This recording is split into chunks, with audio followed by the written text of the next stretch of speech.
que así como leímos en el verso de Hechos, capítulo 2, cuando tu presencia descendió conforme a tu promesa, el día de hoy, la hermosa presencia de tu Santo y Divino Espíritu nos hable, nos enseñe, nos ministre y tu hermosa presencia, Padre, nos abrace. Dios, abraza al que le está haciendo falta hoy un abrazo. Dios, que tu presencia llene a cada uno de los que estamos aquí. Y Señor, queremos disponer nuestro corazón, nuestro entendimiento a tu hermosa palabra, porque se seca la hierba, se marchita la flor, pero tu palabra permanece para siempre, porque tu palabra es viva y eficaz y sale y cumple la obra para la cual ha sido dada. En el nombre de Jesús te adoramos y te damos gracias. Amén. Muy bien, hermanos, entonces, ¿cómo se llama el libro que estamos estudiando? Muy bien, hace 8 días, y desde hace 15 con el pastor Eliab y luego con el pastor Omar, iniciamos una investigación, no sé si se dio cuenta, pero desde el capítulo 20 hacia adelante, comenzamos a ver circunstancias por las cuales el apóstol Pablo fue encarcelado. Les voy a recordar brevemente. Casi al final de su tercer viaje misionero, y es muy probable que estemos hablando del año 56-57 después de Jesús. Sus compañeros viajaban por Asia Menor hacia Jerusalén. Y principalmente, ¿cómo era el viaje? Por barco. Por eso, ¿qué motivaba a Pablo llegar hacia Jerusalén? Se acordarán por ahí en el verso 20, y si no se acuerdan, yo se los recuerdo. Tenían la intención de llevar fondos a los cristianos pobres en Jerusalén que estaban padeciendo hambre. En su camino se detuvieron por ahí en Mileto, no sé si se acuerdan, 20-21, y por ahí se encontró a unos ancianos de la ciudad de Éfeso, donde se armó todo un relajo, ¿se acuerdan? Por ahí.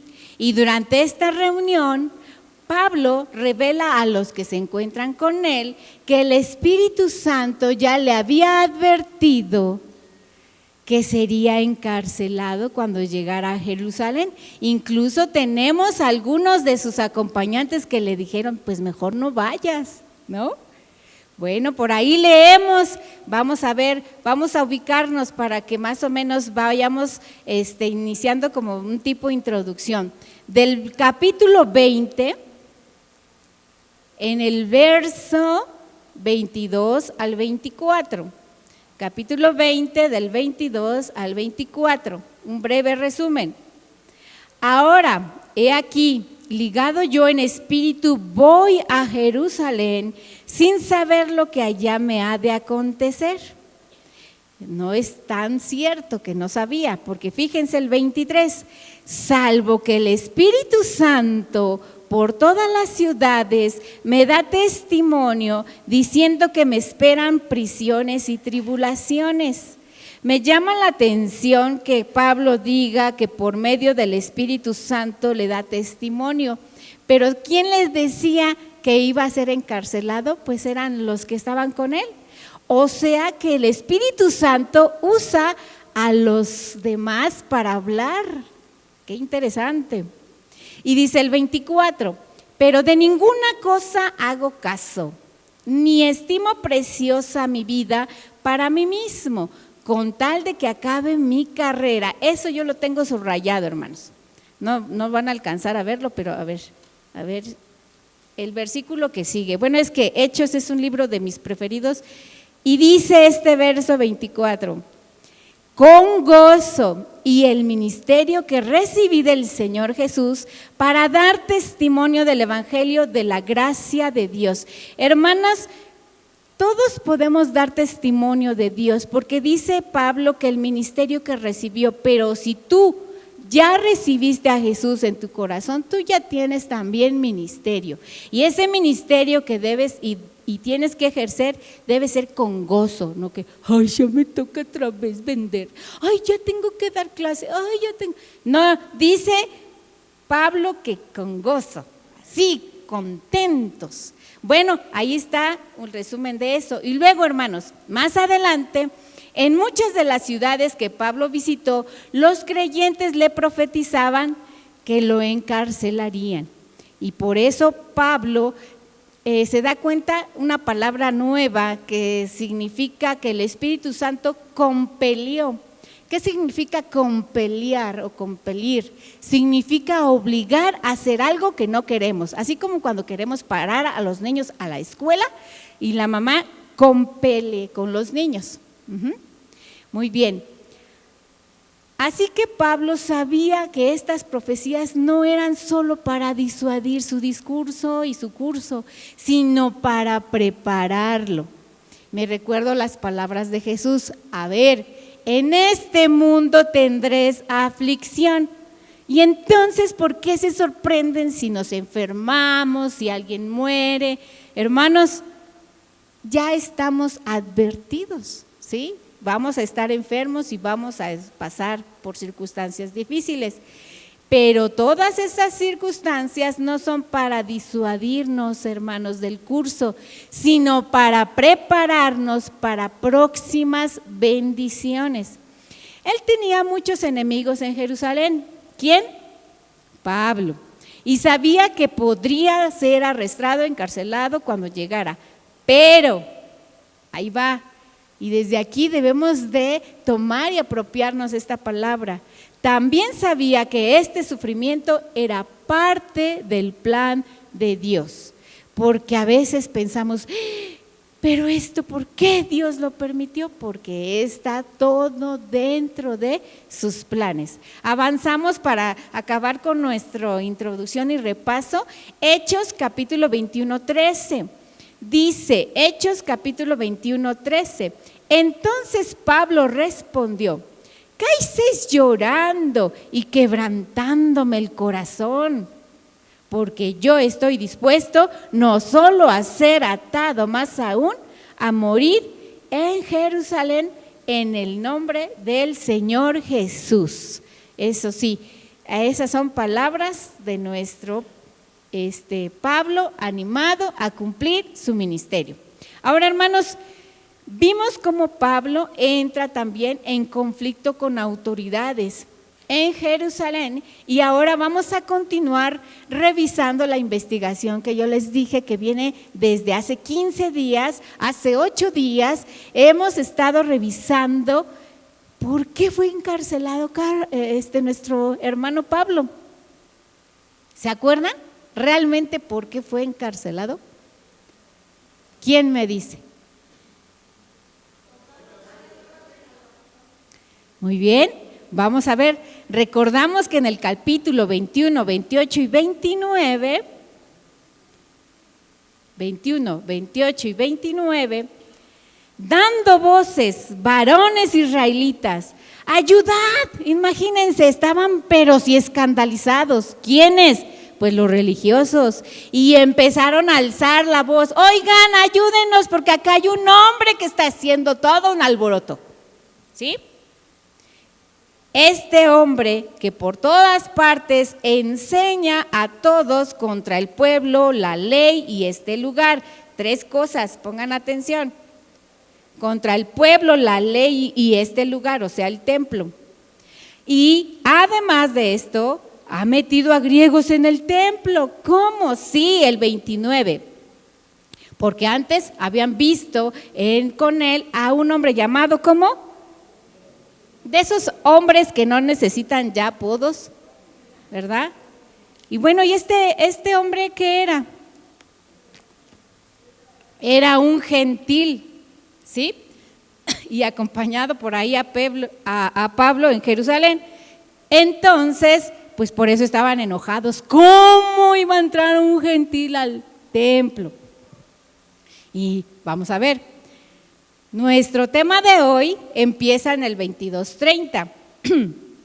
porque aunque nuestra Biblia está dividida en capítulos, no siempre las historias empiezan como termina el capítulo. Esta va a comenzar desde el verso 30, acompáñenme ahí. Al día siguiente, queriendo saber qué de cierto había sobre lo que estaban acusando a Pablo, dice así: al día siguiente, queriendo saber de cierto la causa por la cual le acusaban los judíos, le soltó. ¿Quién le soltó? El tribuno. Lo vimos también hace 8 días. El tribuno, Pablo fue llevado ante el tribuno. Ahora, ¿quién es el tribuno? ¿Lo tenemos ahí? Vamos a avanzar. Pablo había sido llevado ante el tribuno. Hechos 22:30. Bueno, ahí está su nombre. Claudio Lisias, ese era el tribuno. A veces uno oye el tribuno y se imagina que fue llevado ante varias personas y todo un tribunal, eso es hoy. Pero antes solamente era una persona y en este caso se llamaba así, Claudio. Ok, entonces él cuando lo llevó, oyó que era romano, se le asustó el corazón porque dijo, ¿cómo vamos a golpear a un romano? Porque los romanos eran pues protegidos por las leyes. Entonces después de eso él le suelta y ahora sí la siguiente, Pablo es llevado ¿ante quién? Ante el concilio. Ahora sí, ¿quién es el concilio, hermanos? El concilio es el cuerpo gobernante de los judíos que incluía, pues sí, a sacerdotes, pero también las leyes. Aquí todavía no nacía un Benito Juárez y todavía el gobierno estaba junto con la iglesia, ¿sí?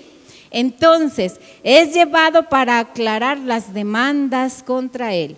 Y al parecer, pues finalmente no se encontró ningún testigo que pudiera comprobar que Trófimo hubiera entrado hasta el atrio del templo. Por lo tanto, Pablo fue puesto en libertad para defenderse y explicar, pues, sobre sus enseñanzas. Vamos a avanzar en capítulo 23, verso del 6 al 8. Síganme ahí, o más bien acompáñenme con sus vistas, o más bien con su voz. Vamos a leerlo, del 6 al 8. 1, 2, 3. Entonces Pablo, notando que una parte era de saduceos y otra de fariseos, alzó la voz en el concilio: varones hermanos, yo soy fariseo, hijo de fariseo. Acerca de la esperanza y de la resurrección de los muertos se me juzga. Cuando dijo esto, se produjo disensión entre fariseos y los saduceos, y la asamblea se dividió, porque los saduceos dicen que no hay resurrección, ni ángel, ni espíritu, pero los fariseos afirman estas cosas. Aquí está el sorprendente Pablo, bien listo. Se dio cuenta de una gran de alguna gran habilidad que tenía no solo Alejandro Magno: divide y vencerás. ¿Sí? Se dio cuenta que por aquí estaban fariseos, que por acá estaban saduceos. Antes de comenzar su discurso, pues los debilitó. Y les dijo: hermanos, varones, yo soy judío. Vemos por ahí características de los judíos, me parece en la siguiente, porque me llama la atención. Antes, no, regresa a la anterior. Entonces, dice aquí, a ver, yo predico sobre la resurrección. No, pues los saduceos se indignan, ¿sí? Vamos a avanzar aquí en nuestra hoja, porque Pablo le dice a los saduceos, que estaban en contra de los fariseos, pues el evangelio al final estaba más parecido a lo que creían los fariseos. Los fariseos sí creían en la resurrección. Los saduceos no creían en la resurrección. Entonces, hermano, cuando usted tenga que predicar entre varios, pues divida y vencerá, ¿sí? Porque ¿qué pasó? Pues por lo pronto en este cachito los fariseos empezaron a apoyar a Pablo y se armó el relajo y Pablo salió tranquilito, ¿sí? Una vez que los fariseos comprendieron que Pablo se sentía fariseo y que concordaba en muchas creencias, pues lo empezaron a defender en pleno concilio. Pero los saduceos no cedieron y entonces la reunión pues se puso violenta, pero Pablo dejó ser el tema de conversación. Ya se empezaron a agarrar entre ellos. Así, cuando usted está hablando con dos compañeros del trabajo, pues los puede dejar a ellos dos haciendo bolas, porque Cristo no lo llamó a ganar discusiones, sino a ganar corazones. Y cuando usted está compartiendo y ya la situación se puso así media fea, mejor déjenlos que ellos se sigan peleando y los agarra solitos, porque Dios lo llamó a ganar corazones y no discusiones. No se ponga usted a discutir ahí. Al día siguiente, hermanos, Lisias, vimos que era el ¿qué? El tribuno, ahí vamos, no se preocupen, para eso venimos, para aprender. Lisias era el tribuno. Él pretendió presentar a Pablo una vez más ante el concilio, pero de aquí nos vamos y nos enteramos de cosas interesantes, de las cosas que aparecen en Hechos. Pablo habla por ahí de una hermana. Pues sí, porque ¿cómo podía tener un sobrino? ¿No? Bueno, dice aquí, al día siguiente entonces, cuando este concilio quería volver a presentar, Lisias quería presentar a Pablo otra vez, un sobrino de Pablo le advierte, espera, no conviene. ¿Dónde? 23:16, avancemos por ahí. Mas el hijo de la hermana de Pablo, órale, yo no sabía de eso. A veces, ya he leído varias veces de Pablo y todo Hechos, y a veces hay detalles que nos olvidan, ¿no? La hermana de Pablo, wow, oyendo hablar de lo que estaban organizando contra Pablo, porque en lo que Lisias pretendía llevar otra vez a Pablo, 40 judíos se habían puesto de acuerdo para matarile a Pablo, pero lo oyó su sobrino, no dice cómo, pero lo oyó. Y luego dice que él avisa a Lisias y entonces mejor ya no se llevan a Pablo así. Cuando Pablo llega a Cesarea, ahora, aquí vamos a hablar de 2 veces Cesarea. Y es que, ¿qué creen? En la Biblia nos hablan de 2 Cesareas, una que estaba cerca del mar y luego de otra que estaba más cerca de Jerusalén. Entonces, ahora Pablo, protegido por ser ciudadano romano, es llevado ante Félix. Ahora sí, ¿quién es Félix? El gobernador de la provincia romana de Judea. Cuando Pablo llega a Cesarea por primera vez nuevamente, ¿se acuerdan en qué año les dije que estábamos más o menos? En el 57 después de Cristo. Dice que por ahí fue custodiado 5 días antes de que llegaran sus acusadores, y Ananías entre ellos. ¿Se acuerdan de Ananías? ¿Quién era Ananías? El sumo sacerdote y varios ancianos judíos, entre ellos otro llamado Tértulo, y Tértulo era el abogado.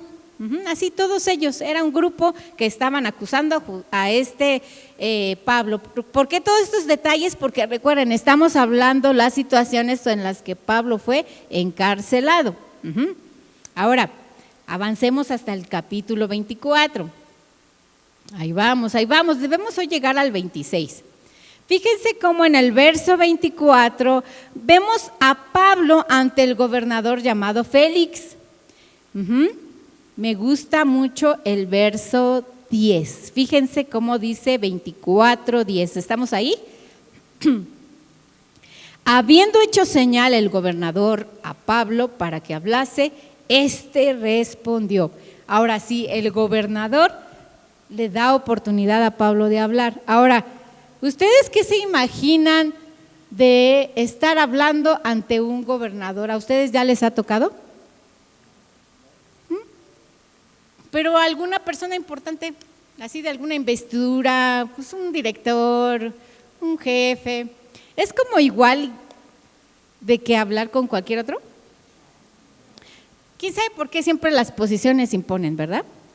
Pero aquí Pablo, lleno del Espíritu Santo, dice, Pablo comienza su defensa y está consciente principalmente en dar testimonio de su fe en Cristo y conocida como la fe del camino. ¿Cómo sabemos eso? Pues avanzamos, miren, en el verso 14. Pero esto te confieso, me llama la atención. ¿Se fijan cómo le habló al gobernador? ¿Lo está hablando de tú o no? Pero esto te confieso, mi estimado Félix, algo así. Según el camino, ¿qué es eso? Así llamaban a los cristianos, acuérdense, a los del camino. Ajá. Que ellos llaman herejía. ¿Quiénes? Los judíos. Así sirvo al Dios de mis padres, creyendo todas las cosas que están en la ley y en los profetas. Aquí Pablo, de entrada, en su defensa dice, a ver, me están acusando de que no sigo la ley. Pues tache, porque sí sigo la ley. Aquí dice que sigo creyendo todas las cosas que están en la ley. ¿Sí? ¿O no dice así? Y luego dice, creyendo, dice en los profetas, en todo lo que está escrito. Para el tiempo de Pablo, ¿qué era todo lo que estaba escrito, hermanos?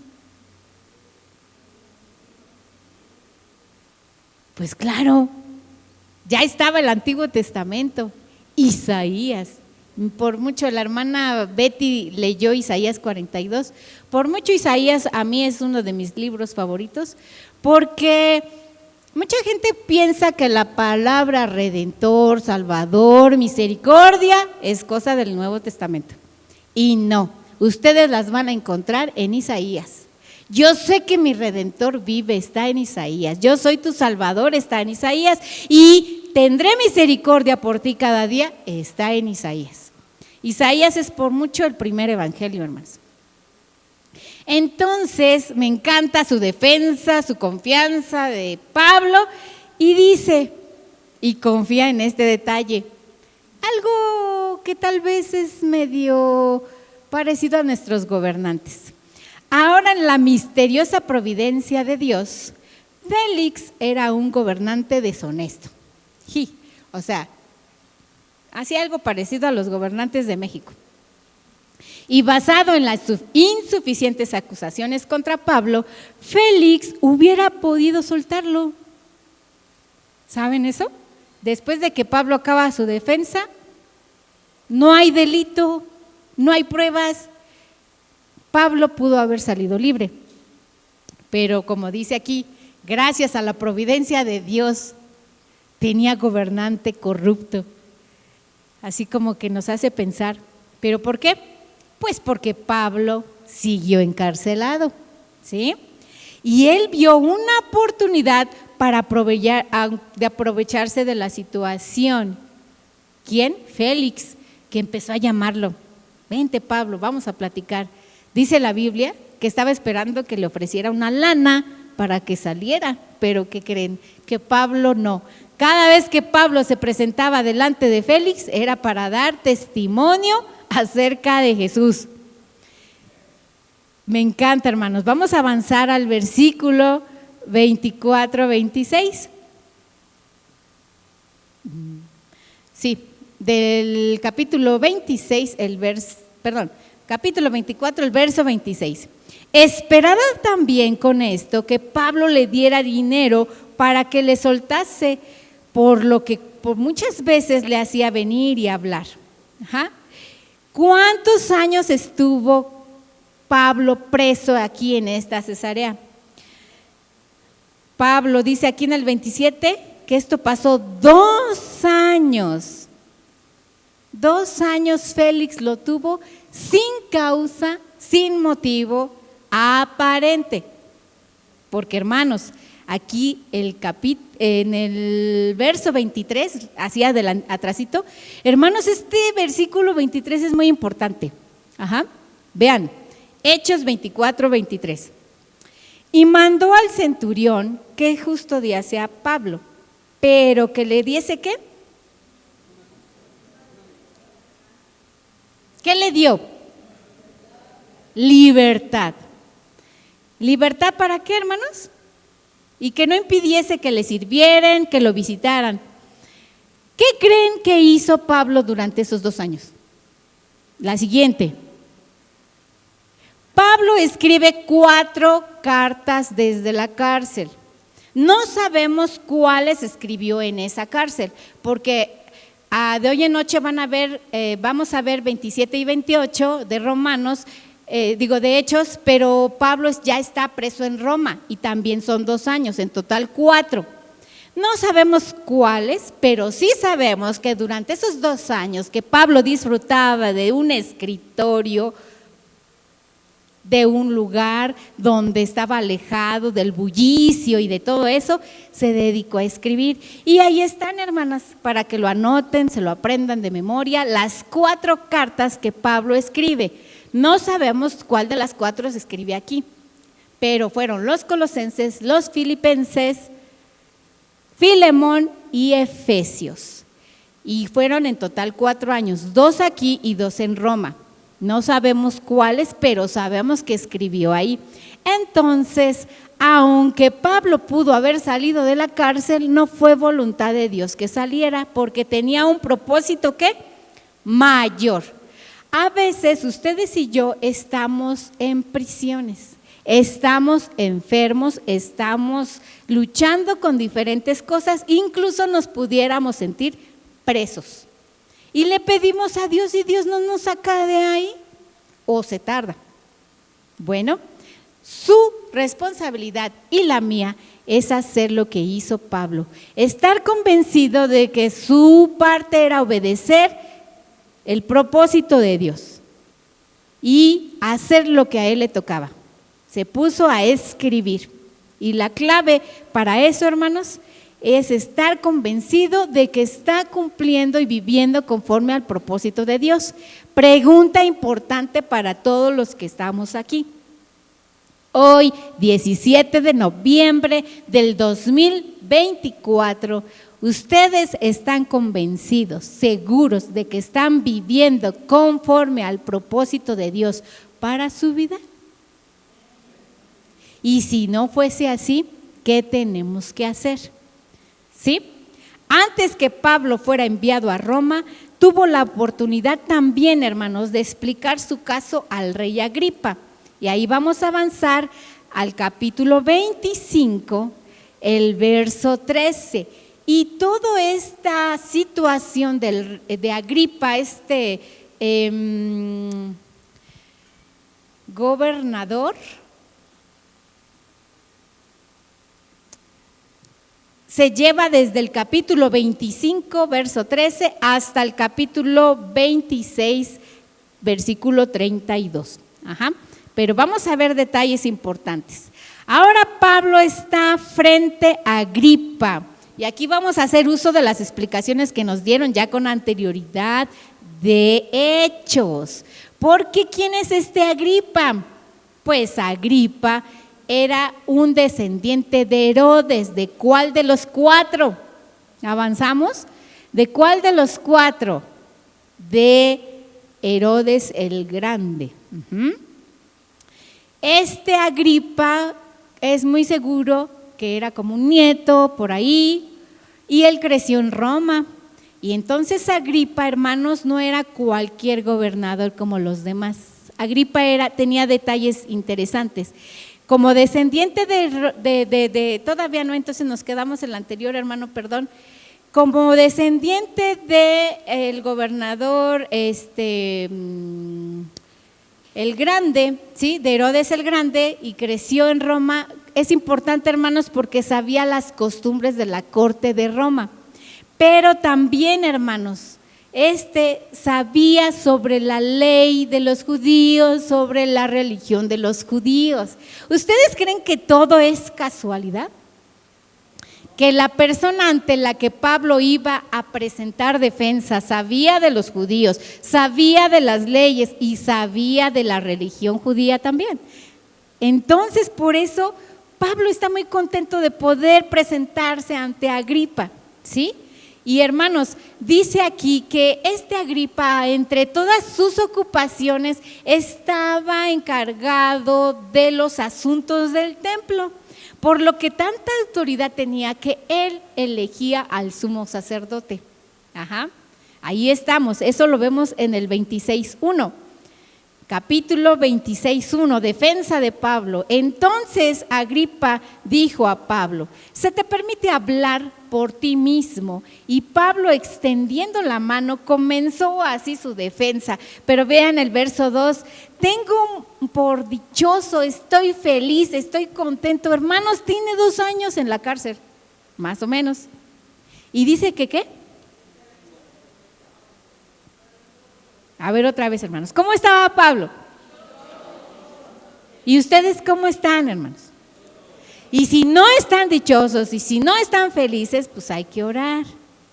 En serio, hermanos, porque hay veces que no hay ni levantarse de la oración hasta que ya no se sientan todos acongojados y todos tristes. Volver otra vez a orar hasta que estemos gozosos. Pablo entonces en el verso 2 con gozo empieza a testificar ante este gobernador, ni se inmuta, ni se preocupa, ni le preocupa estar hablando en frente de alguien que pudiera estar muy preparado, tener mucha autoridad. Él está contento. ¿Por qué? Porque este hombre conoce la ley, las costumbres y la religión judía. Ahora, en su discurso vamos a observar, hermanos, aquí de veras quiero que se pongan bien agujetas, 3 partes que conforman la exposición de Pablo en su defensa. ¿Por qué, hermanos? Son muy importantes lo que vamos a ver. Porque son 3 partes que usted y yo podemos y debemos usar al compartir nuestro testimonio. Si el día de mañana le dijera el pastor, hermano, usted va a pasar al frente a compartir su testimonio. ¡Oh! ¿Por dónde empiezo? ¿Qué sí digo y qué no digo? Aquí están 3 pasos para compartir nuestro testimonio y lo vamos a usar de la vida de Pablo, ¿sí? Número 1, en la primera parte, hermanos, es hablar sobre nuestra vida antes de conocer a Jesús. Aquí me llama la atención que hay gente que cuando quiere hablar sobre su vida antes de Jesús, en vez de estar triste, parece estarnos presumiendo. Porque luego cuando es un hombre que está hablando de adulterio, empieza a hablar de que estuvo con 3 o 4 y ya no parece si está hablando mal de su vida anterior o nos está presumiendo. Entonces, antes de conocer a Jesús hay que decir las cosas que son importantes para que la otra persona sepa de dónde nos sacó Dios. Vida antes de conocer a Jesús.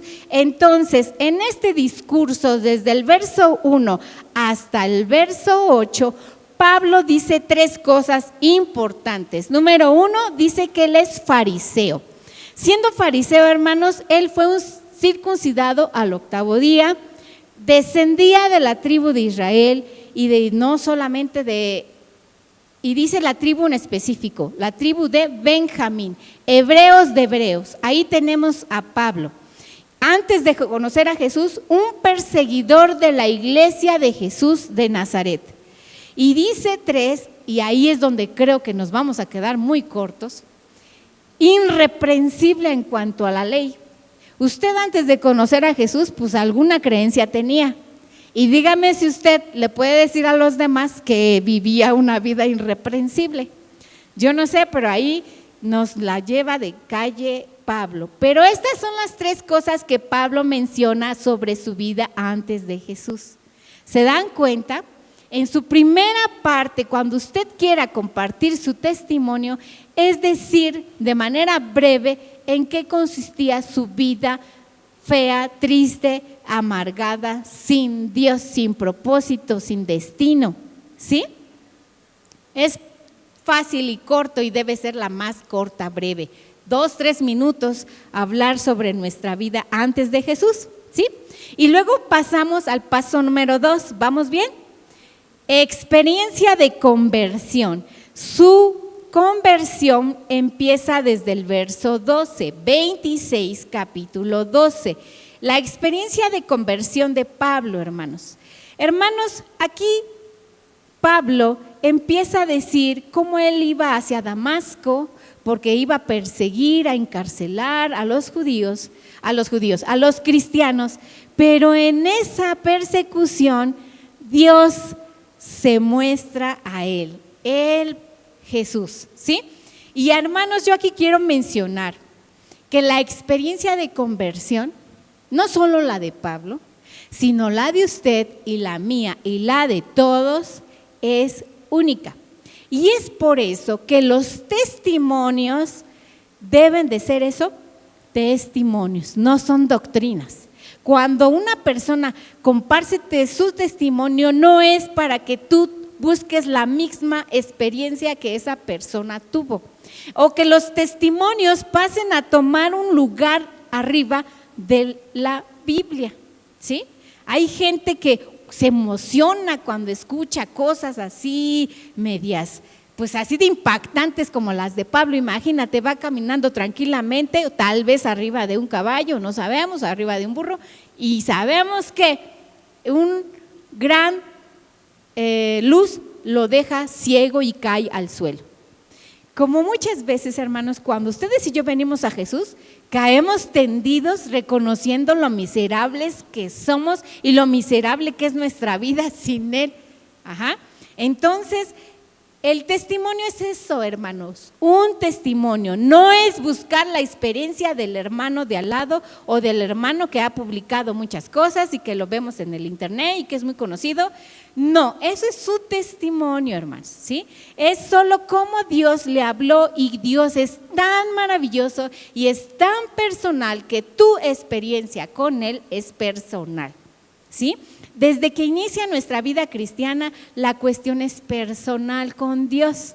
Dios es todopoderoso, Dios es grande, pero no nos pasan las mismas cosas ni de la misma manera a todos, y tampoco nos llama a todos, pero es a lo mismo, pero nos llama a todos a servirle. No solo el que canta y no solo el que predica sirve a Dios. Todos los que lavamos el baño, los que vendemos, los que vamos a llevar tortas, los que van a llevar tortas a los hospitales, los que cuidan a un enfermo, los que lavan la suciedad de un enfermo por amor a Dios, los que llevan y hacen por amor a Dios, es su forma de servir. No todos vamos a hacer lo mismo, pero todos somos llamados a servir, hermanos, ¿sí? Entonces, quise hacer este paréntesis porque no debemos de buscar experiencias semejantes a las de otra persona, porque lo que sí tenemos que hacer es buscarnos relacionarnos con Dios de manera personal, diariamente, tú con Dios, personalmente. En eso sí debemos de invertir tiempo, dinero y esfuerzo, sí, en apartar nuestro tiempo para que ustedes y yo sigamos conociendo a ese Jesús que ya se nos reveló, ya les ha sido revelado a ustedes que están ahí tan cómodamente sentados, la presencia de Jesús. ¿Ya conocen a Jesús? ¿Ya les dijo Jesús que deben ser sus hijos? ¿Ya creen en Él? ¿Ya han experimentado la conversión? ¿Sí o no? Entonces, ustedes y yo tenemos cada día la oportunidad, bendición, privilegio de buscar a Dios y de conocerlo más, mediante la lectura de la Biblia, mediante la oración, mediante la meditación y la memorización. Son 4 cosas, hermanos: oración, lectura, meditación y memorización. De esa manera vamos a aprender, hermanos. Cuando nos aprendemos un texto de memoria, así, y luego pasan cosas y lo aplicamos, vemos y experimentamos una relación con Dios que no se puede comparar con cualquier testimonio famoso que esté en internet, porque esa es tu experiencia personal con Dios. Y hermanos, Dios tiene propósitos específicos para cada uno de nosotros, propósitos personales para ti cada día, hermanos. Y sí, hay propósitos generales como de compartir el evangelio. Por eso esta emoción de Pablo de compartir toda su conversión hasta el verso 18. Y en el verso 19, síganme, hermanos, en el verso 19 le dice al rey Agripa: por lo cual, oh rey Agripa, no fui rebelde a la visión, celestial. Hermanos, Dios le ha mostrado algo que hacer y usted lo está haciendo. ¿O estamos siendo rebeldes a lo que Dios quiere que hagamos y también a lo que quiere que dejemos de hacer? Muchas veces en esto, por medio de la exposición, en los hogares, en las escuelas bíblicas, en nuestro templo, Dios nos habla. Parece que el predicador sabe mi vida y me dice específicamente algo que Dios quiere que yo haga o que deje de hacer. Pero pasa que salimos y a veces se nos olvida y no nos llevamos la tarea que ese día Dios, por medio de la persona, nos dijo que debemos de hacer. En este verso 19 vemos que Pablo no fue rebelde, sino que fue muy obediente. Y en el verso 20 nos resume lo que hacía Pablo. Fíjense en el verso 20. Anuncié primeramente a los que están en Damasco, a Jerusalén, pero ¿qué más? Por toda la tierra de Judea y después a los gentiles. Entonces Pablo, después de convertirse, ¿qué empezó a hacer? Hablar de Jesús a los judíos primero. ¿Se dieron cuenta? Porque dice que empezó a hablar en Damasco, comenzó a hablar en Jerusalén, en toda Judea, pero también habló a ¿quiénes? A los gentiles. Y vamos a ver su mensaje de Pablo, el mensaje que compartía también el evangelista Juan y el mensaje que Jesús también compartió. Dice el verso 20 casi al final, que se arrepintiesen y se convirtiesen a Dios, haciendo obras de arrepentimiento. Hermanos, este mensaje de Juan el Bautista, de Cristo Jesús durante sus 3 años de ministerio y durante el ministerio de Pablo consiste en estas 3 cosas, ¿sí? El mensaje de arrepentimiento, me parece que es la siguiente. Las 3 cosas del mensaje de arrepentimiento, Cristo resucitado. Hermanos, primeramente la Biblia nos habla acerca del arrepentimiento, no remordimiento, arrepentimiento. Hermanos, en el arrepentimiento hay un principio fundamental del Evangelio y ese consiste en un cambio de corazón y un cambio de pensamiento. Es decir, si ya has recibido a Jesús en tu corazón, si Jesús se te ha revelado, te ha convencido que somos pecadores, ¿sí? ¿Estamos convencidos que somos pecadores? A ver, los animo a alzar su mano. ¿Están convencidos de que somos pecadores y esto solo mediante la obra del Espíritu Santo? Debemos cambiar de mente. Me gusta mucho Romanos, porque Romanos nunca dice que cambies de sentimientos, no dice que cambies de otra cosa, dice cambia, renueva tu pensamiento. Y me gusta porque toda la ciencia de la psicología y de otras ciencias no hablan acerca de cambiar emociones, se cambia la conducta y la forma de cambiar conducta es cambiar el pensamiento y la forma de cambiar el pensamiento y cambiar nuestras acciones solo es mediante la obra del arrepentimiento, sentir de todo corazón, reconocer el pecado, reconocer nuestra culpabilidad y no echarle la culpa a nuestras generaciones. Es que yo soy así porque así me enseñó mi mamá. Oye esa expresión en un hombre de 40 años, por Dios, ¿en serio? Mujeres de 30 años, es que yo soy así porque así era mi mamá. Eso se vale cuando tienes 9 años. ¿Por qué le haces así, hijita? Es que sí me enseñó. Pues sí se vale a los 9, hermanos. No a los 30, no a los 40, no a los 50. Es que así soy y así voy a morir. Genio y figura hasta la sepultura. Pues eso será un dicho, pero no es lo que enseña la Biblia. La Biblia enseña que si tú y yo hemos creído a Jesús, reconocemos nuestro pecado, reconocemos nuestra culpa, lo que a mí me toca. Y hermanos, sentir un pesar por ser tan fea y una horrorosa ser humano. Y confesar nuestro pecado, abandonarlo, hermanos, a tener una una fuerte convicción de que nos va a abandonar. Abandonar ese pecado no va a ser fácil. Si llevamos toda la vida diciendo 20 groserías en un minuto, no las vamos a dejar de decir. Si llevamos una vida de tomar cigarro, de fumar o de tomar alguna sustancia para sentir bien nuestra ansiedad, no la vamos a dejar de un día para otro. Pero si hemos venido a Jesús, tenemos que entrar en una guerra con ese vicio, no lo vamos a seguir consintiendo. Y si fumamos 20 cigarros, tenemos que ir por 17, por 15, por 10, por 2, hasta que ya no compre cigarro. No entiendo cómo alguien puede gastar más de 60 pesos en una caja de cigarros, pero ellos así lo hacen, ¿no? Entonces, pero cada quien lucha con diferentes cosas. Hermanos, tenemos que reconocer nuestra culpabilidad y sentir tristeza y asco por lo que estamos haciendo para poder dejarlo de hacer, hermanos. Y buscar vivir una vida recta, obediente a Dios antes que a mis deseos, y buscar vivir una vida que le agrade a Él. A esa canción, y que sea ¿cómo dice? Mi vida un perfume a tus pies. Yo digo, ¿y a qué huele la que fuma mucho? O el que fuma mucho, pues apesta, ¿no? O la que toma, o el que toma pura caguama, o yo no sé, esos no son solo ejemplos, hermanos. Pero ¿a qué huele nuestra vida? ¿A mentira? ¿A qué huele nuestra vida cuando nos presentamos a Dios y le decimos, yo quiero ser un perfume a tus pies? Pues hay que ver a qué estamos oliendo, hermanos.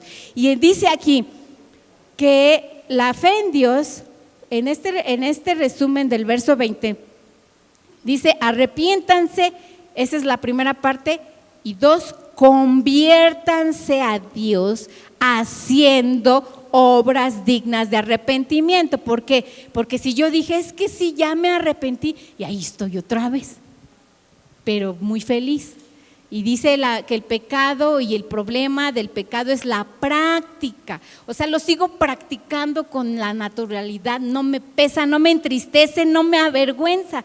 Ese es el problema, ¿sí se dan cuenta? No vamos a dejar de ser pecadores porque todos somos pecadores. Y gracias a Dios porque Jesús vino por nosotros, porque Él es el único perfecto. Pero ustedes y yo, al venir a Él y ser salvos, debemos confiar que solo en Él y en Él hay la salvación para todo. No nada más la experiencia de salvación y tener vida eterna, hermanos, sino salvarnos y alejarnos de los vicios que destruyen nuestra vida. Otras cosas como la falta de perdón, es que sí perdono, pero no olvido. Y así vive las mujeres de 60, 70 años enojadas con el marido desde hace 40 años. ¿Y saben qué ves en esas mujeres? Mucha enfermedad. Enfermedad porque no perdonan al esposo. Yo digo una cosa, si no lo vas a perdonar, ¿para qué sigues viviendo con él? Aunque como cristianos no nos gusta y no estamos de acuerdo porque Jesús dijo no al divorcio, pero viven juntos divorciados. Eso está más feo. Hay que venir a Jesús y perdonar, y Dios obra en el corazón. Es maravilloso escuchar la voz de una mujer de la iglesia y decir, Dios me ayudó a perdonar el engaño de mi esposo, porque Dios puede eso y más, porque Dios es todopoderoso. Tus papás fueron muy crueles y te hicieron tan feo como eres, y por eso tienes tan feo carácter. Perdona a tus papás y trabaja sobre tu carácter, porque ahora ya es tu carácter y ya no es culpa de tus papás. Tú tienes que hacer cargo de tus emociones, de tus pensamientos, de tu conducta, y hacerte responsable de ti mismo. No puede ser que personas de 40 años sigan siendo como son porque así nos enseñaron. No, hermanos, tenemos que seguir creciendo. Hermanos, este arrepentimiento entonces en la mayoría quedamos que va a ser ¿qué? Un proceso. Hay personas que consumían una droga y al día siguiente ya no. Aquí hay testimonios, nuestro hermano José Luis, pero no todos pasa así, en la mayoría hay un proceso. Lo importante es que le declaremos la guerra como cuando jugábamos stop. Declaro la guerra en contra de, y póngale el nombre que usted quiera, de la grosería, del cigarro, de la tomadera, de la falta de perdón, del orgullo, de la altivez, de lo que sea. Declárele la guerra porque, hermanos, les decía que Isaías dice, yo soy el que borra tus rebeliones por amor de mí mismo y no me acordaré de tus pecados. Lo dice nuestro Jehová, Dios de los ejércitos, pero tenemos que declararle la guerra y Dios borrará nuestras rebeliones por amor a Él. Ajá. Y finalmente, hermanos, tercero, obras que dan muestra de arrepentimiento. No es posible que si somos cristianos, pues no cambiemos. Nuestra familia es la más triste de eso. Pues es que mi papá dice que es cristiano, hermano. Ay, hermanos, ¿cómo me gustaría que estuvieran en la clase de los adolescentes?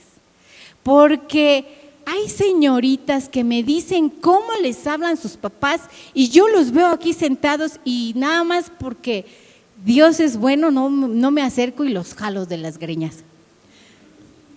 Pero oigo cómo las señoritas me dicen cómo les hablan sus papás.